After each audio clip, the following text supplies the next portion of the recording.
تازه او زبردست خبر طالب ځواکونو پر پاکستانی پوځ ځانمرګی برید کړی چې په ترڅ کې زیات پاکستانی ځواکونه هلاک سول.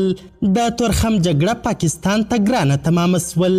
طالب ځواکونو یو ځل بیا پاکستان ته سخت ګواښ کړی دا چې یاد ځانمرګی برید چا څنګه او ولې کړی دی او څومره پاکستانی سرتیري یې هلاک کړل. بشپړ حال را سره همدغه روانه ویډیو کې کتلی سئ.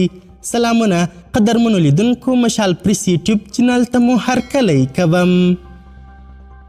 تیره ورځ په تورخم کې د افغان او پاکستانی ځواکونو ترمنځ سخته نښته رامنځته سوې وه.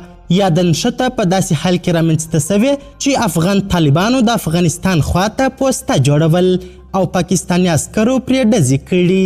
اوس تازه یو ځل بیا طالبانو زیاته کړې چې د پوستې د جوړولو هڅه یو ځل بیا کوو. که چیرې پاکستانی سرتیرو برید وکړ نو زموږ د خاصو ځواکونو له سخت غبرګون سره به مخ سي.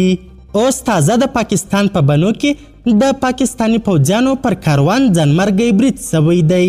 له خیبر پښتونخوا څخه باوري سرچینو افغانستان انټرنیشنل پښتو ته وویل چې نن ماسپښین د خیبر پښتونخوا په بنو کې د پاکستانی پوځیانو پر کاروان ځانمرګی برید سوی دی چې له امله یې پوځ ته درنه مرګ ژوبله اوښتې ده.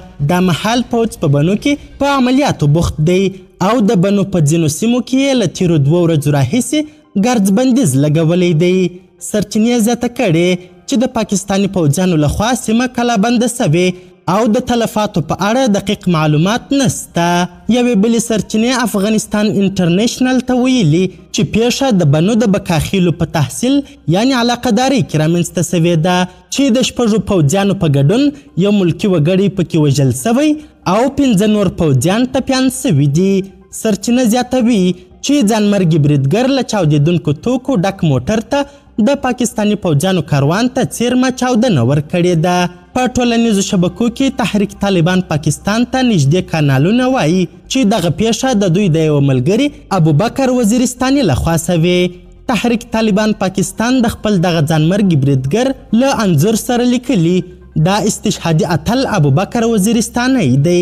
دوی زیاتوي چې ځانمرګي بریدګر د چاودېدونکو توکو ډک موټر د پوځي کاروان مخ ته ور داخل کړی او چاودنه یې ورکړې وه. بلخوا پاکستانی امنیتي چارواکي وایي چې د بنو د کانال روډ په پیښه کې د دوی امنیتي ځواکونو ته کوم زیان نه دی اوښتی. د یادونې وړ ده چې په دې وروستیو کې د TTP لخوا پر پاکستانی امنیتي ځواکونو حملې زیاتې سوي او وروستۍ اونۍ د پاکستان د پوځ لپاره یوه له ګواښونو ډکه اونۍ ګڼل کیږي. قدرمنو لیدونکو، د ویډیو له کتلو مو نړۍ مننه. د لا زیاتو او نورو لحظه پر لحظه خبري مطالبو لپاره زموږ همدغه مشال پریس یوټیوب چینل سبسکرایب کړي. تر بیا او بلې ویډیو ښه وخت ښې چارې. د الله په امان.